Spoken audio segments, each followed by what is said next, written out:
So I do think that appropriately promoting your value, because no one sees how hard you work. No one, no one, no one, no one, no one. No one sees the dedication that you put in the way that you see it. So if you don't highlight it, no one's going to notice. Many people want to be leaders. Fewer understand what it really means to lead people well. So what separates the two? Welcome to the Lead with Purpose podcast with your host, Merv Jersak. Each week, you'll hear honest conversations with leaders who have been in the trenches and have stories to tell. They'll share their practical wisdom to help cut through the noise and get to the heart of leadership. So let's get started. Hey, welcome to another episode of Lead with Purpose podcast. For my listeners, and I have a very personal question to ask you because I went through this, but have you ever worked your tail off, delivered such great results, and you still felt invisible? My guest today is a good friend, Bridget Brady, and she says that's not a performance problem, it's a visibility problem. But let me assure you, visibility is not ego.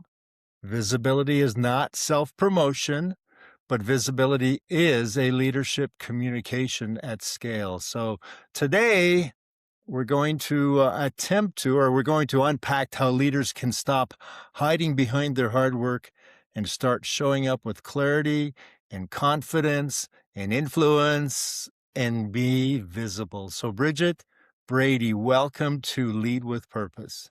Merv, I'm so excited to be here. Thank you so much for having me. I'm really excited for this conversation. Well, I'm just glad I bumped into you I guess it was 3 weeks ago now. I hadn't seen you for a couple of years. So that was a great time that we got to connect again. It was. And here you are. And here we're together again. Yes. Forever and ever, you and me, my friend. There we go. So before we get into the actual interview, can you just give us a couple minutes and tell our guests a little of your story, how you went from a great corporate career to building a business around what I just talked about, freedom and clarity and impact, and how you help leaders turn visibility into their success? Yes. So my background is in corporate America. I spent 15 years as an IT project manager and an IT software developer. I worked mostly in the financial space. So I worked at, honestly, like every major financial institution you can think of, Citibank and Chase and JP Morgan. And like I worked at all Countrywide Home Loans and all the big ones, right? So I worked in the financial space. I spent 7 years working in New York City on Wall Street. So that was part of those 15 years. And in 2010, I was a consultant at the largest mortgage bank in the United States. And I actually used to call this my year of financial ruin. I now call it my year of the Phoenix. More to come. I came into work one Friday morning in 2010 to an email that essentially said, "Dear Ms. Brady, thank you so much for your 8 years of excellent service. Today is your last day, right? Security's on its way. Pack up your things." Oh, Right. Ooh. Yeah, no kidding. Like a dagger through my heart. I mean, yeah. I was like, what? Right. So I used to call this my year of financial ruin because in a 5-month period, I lost my fancy, very, very high paying consulting gig. I lost my place to live. Yes, Ooh, I did. ouch. I did. No, I burnt my life to the ground, Merv. I lost my place to live. It was 1 block from the ocean here in Los Angeles. To add insult to injury, my boyfriend left me. My friends say he was in it for the money. Who knows? All I know is that when the money left, so did he. Do the math.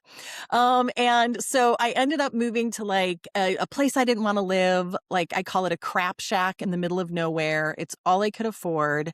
And a super fast forward is that towards the end of my corporate career, I wanted to be an entrepreneur. I wanted to start my own business. But the real truth is I was never going to leave that paycheck. That's the truth. Mm. And so the gift I was given was losing my job when the economy was in the toilet and there were no jobs to be had. And I was sort of forced to put my money where my mouth is and become an entrepreneur. And I can't even believe that was 16 years ago. And over the last 16 years, right, I have, started as a solopreneur and have grown a business. And now I have, 10 team members, and we've helped thousands, literally thousands of business owners create millions of dollars of revenue through the power of social media. And so I used to call it my year of financial ruin. I now call it my year of the Phoenix, because There you go. apparently I had to burn my life to the ground to have this beautiful life that I get to live now. Well, hopefully my listeners aren't thinking that that's going to happen to them or something like that. But and I then that, know. and Don't then that's worry. why you're on, because that's not why you're on. But I was going to say you walked away from a successful corporate career, but in fact you were asked to walk away from a successful career. I But was. I sense that not going back into corporate, that you were feeling that something didn't fit. So in your thoughts now, looking back, what do you think was missing? And how do you think leaders who are listening to you and me today could recognize when they are perhaps succeeding externally, but they're Yeah. misaligned internally? Yeah. So I will tell you at the towards the end of my corporate career, I felt like a zombie. I felt like my soul had left my body.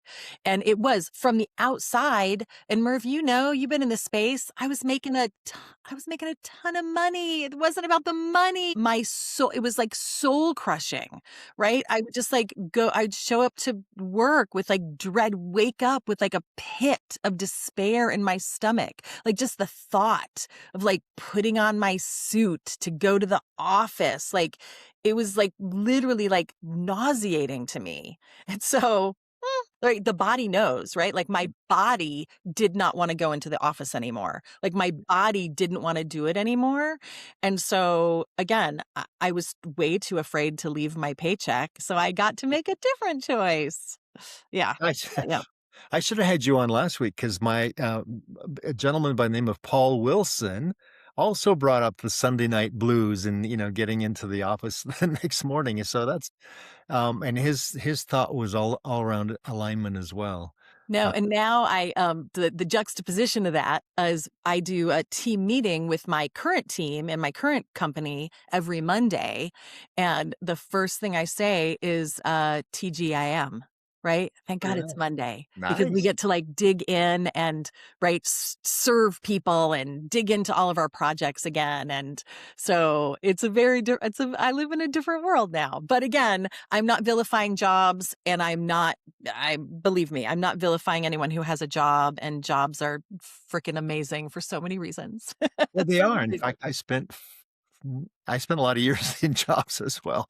A lot, yeah. And most of my listeners aren't necessarily looking for an entrepreneurial lifestyle, but I suspect, or I sense from just this brief conversation we've already had, is that you have some lessons from your journey that can apply directly to someone who's within an organization and they're climbing that leadership ladder. Absolutely. Absolutely. And what might those be, Bridget? You're like, go right ahead, Bridget. Uh-huh. Um, Uh-huh. well, I think, looking back, right? Looking back on my corporate career, which I know you were in corporate for much longer than I was, but 15 years is 15 years, right? And 7 years on Wall Street. And I mean, I was really in it. I think a couple things. You mentioned visibility. And I think that's something that I did well. I could have probably even done more, but I think one of the things I did well, which allowed me, now, of course, I was on Wall Street during the dot-com boom. Okay. No, it was it was a very different time than it is now, right? It was a time, especially as a consultant, where you could successfully and ethically, with all integrity, sort of jump from position to position, and every time you jump, give yourself a 50% raise, Mm, right? Like that. I yep. did that for 7 years, just jumping from one organization to another, bringing a tremendous amount of value. I think things have changed now. So I don't think that that's where we live today with that kind of culture. But back to visibility is I think what allowed me to become, even as an IT project manager, even as an IT software developer, to become kind of a superstar in the space is I was never afraid to be in front of the room. I was never afraid to speak up in meetings. I was never afraid to showcase all of the work and the value that I was bringing to the organization. And so whether I was being promoted within organizations, which happened quite often as well, or I was able to like make a jump and say, "Oh, look what I did. I did this. I did the global integration of such and such software over at this financial organization. Would you like me to come do that for you?" And they're like, "Yes, please. Like, please come integrate all of our software," or whatever it was that I was doing at the time. So I do think that appropriately promoting your value, because no one sees how hard you work. No one, no one, no one, no one, no one. No one sees the dedication that you put in the way that you see it. So if you don't highlight it, no one's going to notice. No, yeah. And that's, let me go back to how I introduced this. When I talked about visibility, I said it was not ego and it's not self-promotion. But what it is a communication process that allows others to view you. So, what you did is exactly what a lot of people in IT, mainly, I know this, 40 years in IT, is a lot of us are what was the word? Introverts? Introverts, yes. A Yeah. lot of us are introverts, and so we feel that our work should speak for itself, right? But I think that's a dangerous mindset. I think it is. I think well, here's the thing. One, it's a dangerous mindset. But two, again, whether you are in corporate or you're an entrepreneur, the reality is people in general are extremely self-centered. And you know what people care about mostly is themselves and their own little circle. So I think the distinction of the work will speak for itself is that, again, no one, and I say this with so much love, no one cares. Like, not even your manager, not even the manager of all the managers. Like, they care about their goals and their benchmarks and their deliverables. And they'll notice when you don't, they'll notice when you're not doing your work. That's true. They'll notice that. But when you are doing these amazing things, I think appropriately showcasing them and allowing people to like see the dedication that you've put in I think can only help you, because people are very narrow focused. Yeah, and you don't have to go beating your chest. You can let people know in meetings or whatever it is exactly what it is that you did that week. In fact, I used to do something with my teams where every morning we said, "What did you do yesterday, or what did you complete yesterday? What are you going to finish today, and where are your problems?" And that way people could voice what they were doing and get it Yes. out there in front of me. So Yes, I do the same thing in my team meetings. They have to do their 3 biggest accomplishments from the previous week, like their 3 biggest initiatives for this week, and like, do they have any challenges that they need our help with? yeah. And it's useful. And it's a way to get them to talk so that they are truly becoming more visible to you because you're asking them to be more visible, right? Yeah, yeah, absolutely, Well, absolutely. one of the things that I've noticed about you, and we've known each other for several years now, probably what, 10, 12, 15, maybe? Yeah, probably Yeah. close to 15. Yeah. One of the things I noticed about you is that in your entrepreneurial side, you help entrepreneurs truly clarify their message. And now, from when I look at that in terms of a leader within an organization, how can you translate what you do with entrepreneurs to what it means for a leader to have a clear message inside an organization? Oh my gosh, I love this question. Okay, so first and foremost, I think, again, coming from from the perspective of leadership as a leader in an organization, I think that first getting really clear on what your vision is within yourself, whatever your vision is, your mission, your directive, being really clear. And then almost over communicating that to your team again and again and again, right? Because again, just like all humans, your team, what's their focus? On themselves and their own life, right? And so I think having crystal clear, and I mean, I think a lot of corporations have this, but even maybe within your own teams and within your own little space, right? Having a written mission statement, having a written vision statement, having a written version of your core values, even if it's for your team, right? Because a lot of people, like I did, right? When I worked at Countrywide or Citibank or Chase, right? I'm not going to change their corporate mission statement, but I certainly could have a mission statement for my team. I could have a vision for my team. I could have core values for my team. And so I think not only having clarity around that, but then, right, having it in writing and almost over communicating that to your team so that everyone is moving in the same direction. I think that is huge, huge, huge, huge. Well, and a lack of clarity from a leader actually shows up, I think, negatively in a team's performance. Don't you agree? I totally agree. And someone who did not start necessarily, even though I came from corporate and even though I managed teams, when I became the CEO of my own company, right, it was a whole different ballpark. And I learned actually a ton. Your friend and mine, one of my greatest mentors, Larry Broughton. He's been a mentor of mine for a very long time, who's a Yes. talk about leadership expert. He was instrumental in really teaching me how to be a CEO and lead my team. And I do think, right, all the things we said about having clarity with our team, because oh, I used to almost think, truly, Merv, I used to almost think that my team lived inside my head.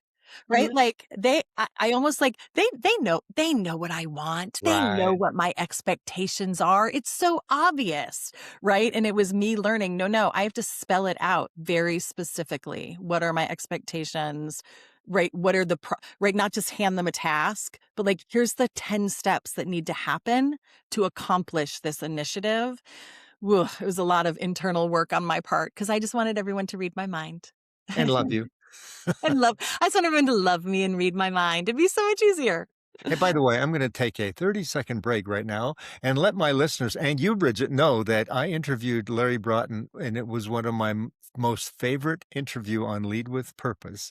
I think it was like episode maybe 4 or 5 or something like that. So go back and watch it. Larry is truly a genius when it comes to leadership. He is. He is. He is. So on this aspect of clarity, the fact that lack of clarity can show up in poor performance and all that. If you were to give my listeners, corporate leaders on their way up, one simple thing they can do when they shut down this podcast, how can they begin to immediately tighten their message starting right after this podcast? Mm. It's going to be so out of the box for corporate, but I really believe this is the truth.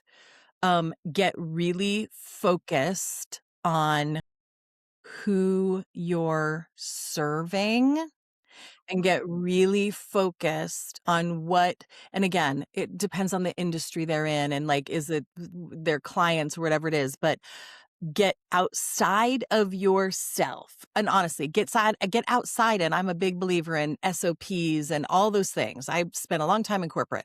Get outside of yourself. Think about who you're serving and really think about what do they need? What do they actually need? What do they actually want? How can you actually serve them at the highest level? And then reverse engineer everything you do in the name of service to your client, whether your client is, a huge organization or an individual.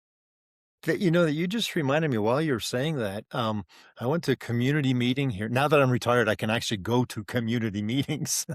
And our council person came and she did exactly what you just said. So I'm not even talking corporate. I'm talking in a political sense or a serving sense that way. And she did that. She stood up there for an hour and a half, ad lib, took every question and served the person asking the question. And Well, and she went away with a whole bunch of votes right there. right. Well, and that is true, right? That's real power and that's real influence, right? Like when people are in, you said the word ego, and it's so interesting. When people are focused on themselves, it's really it's all ego, right? How do I look? How do I sound? How is this? Whatever. It's all ego and people can feel it. And it's so gross, honestly. When someone is truly interested in like serving the person or the business or the project in front of them, totally it shifts communication, it shifts the energy around that thing. And again, that's where true influence comes because your team can also feel the difference, right? If you're really trying to serve your team or you're leading them towards serving your client, it's a totally different world. Well, in some ways, it's what you were saying before. People are most interested in what they can do for themselves. So if I, as a leader, work with my team, I understand that I'm basically reading into their wanting to love themselves or to get out, things for themselves. So Right. if Yes. if I read into that, then they're going to accept my leadership much more strongly. Yes. All right. So here's one that I think some of my audience probably feels, and that's the whole idea around burnout, busyness. They get so busy and then they pretty soon, and you mentioned it way earlier, those Sunday night blues going into the office the next day. But you, in your entrepreneurial sense, emphasize growth without the burnout trap. So in corporate life, burnout, I know this. I mean, I've seen it. Burnout is everywhere. What are leaders getting wrong in that whole idea of allowing burnout to happen? Well, I think a couple things. I think especially in a corporate arena, I believe that it serves a leader to be much more focused on outcome than hours, Yeah, honestly. yeah. I think that, again, I came from a world of Wall Street and dot-com boom where we worked oh my gosh. Oh, Merv, the last job I ever had in corporate in New York City on Wall Street, I will not say the name of the company because I'm not gonna defame anyone, but, it was a smaller IT firm, like right downtown Wall Street. And I kid you not, we had to be in the office at 8 a.m. and we were shamed if we left before 10 p.m. Shamed, Merv. Now, did they pay me a lot of money? I mean, they threw money at us. And at the time, I was just coding. I wasn't a project manager yet. I was just writing code. And I would come into the office and literally just sit and write code from 8 a.m. to 10 p.m., Monday through Friday. And that's when that was so soul crushing. It was the last job I had on Wall Street. And it was like crushing my soul. And I always remember thinking, well, but if the job is done and the client's going to be happy, like, why would I have to stay till 10? Like, what is this weird culture where I'm shamed if I leave? I mean, it was a ridiculous job. Honestly, I wasn't there for long and I quit. It was ridiculous. But I do think that our, our benchmarks, again, especially in corporate, I believe are more about performance and outcome. And I think when you give your team the freedom to complete their tasks with joy and move the project forward, and if it means they're done early or they take a long lunch or they take an extra day off, but everything is running great, right? Like they're humans, like give them that time to be humans, or they'll be like me and they'll just quit. That's what I did. Yeah. That job. I quit that job. On many projects, I had the opposite feeling, and that was, and I will name the company, it was Deloitte Consulting. Yeah, And yeah. when I worked I know, with I'm familiar. Yeah, when I worked with their a lot of times people would come around the desk and be 9 o'clock at night. They'd say, "Hey, let's go for Indian food." And it's 9 o'clock at night, and you're sitting there and you put in the whole day and it's like an hour went by because everyone was kind of focused on the job, enjoying life, and at 9 o'clock, 40 people, 30 people, 12 people, we'd get together, have a nice dinner or something, and we'd be back at it again the next day. So, yeah, I think there is a way, and what you just said, it has to come from the leader in order not you're not pushing a culture of negativity on people, but you're actually helping them, probably field their own goals as well, so Well, and also, lifting them up, and I will say her name. The best boss that I ever had, it was at Citibank. Her name was Candy Czar, Candace Czar. Candy, if you're listening to this, you're the best boss I ever had. And she was so great because she had a clear vision and she was clear with me. And, she was brilliant and amazing, but she truly had my best interest at heart. And I was, at the time, it was the very, very beginning of my corporate career. So I was like a little I was very entry level. And she pulled me into her office, and it was to her detriment because I was going to join another team. She was like, "You're too smart for this job.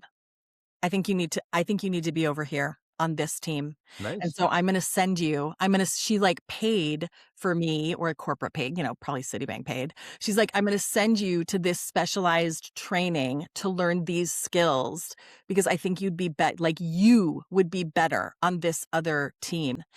And it was like, in a way, life changing, right? Like, I learned skills that I wouldn't have otherwise learned.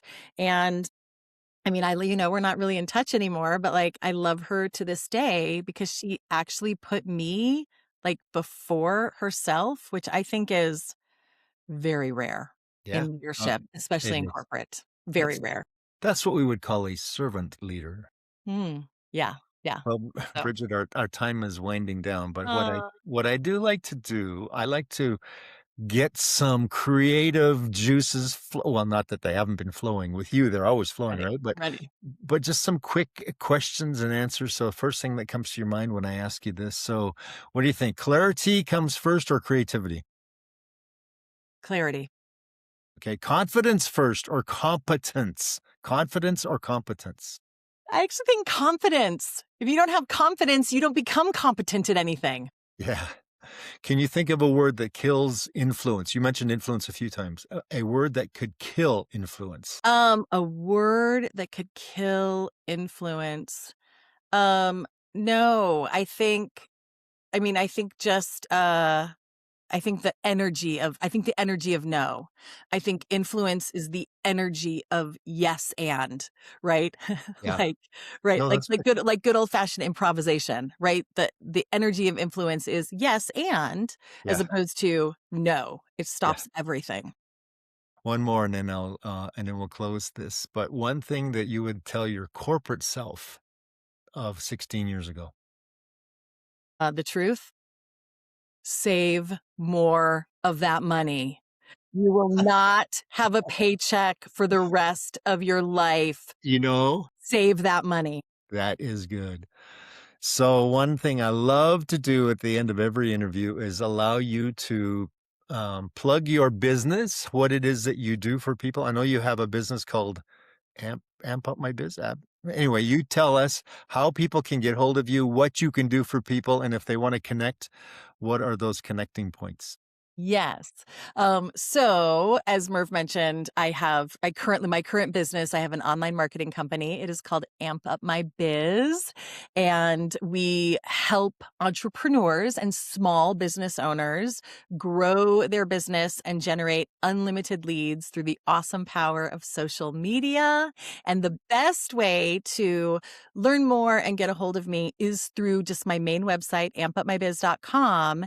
And there's a couple really fun things there. There's a download of my personal 7 simple strategies to brand yourself, build your business, and bank more profits.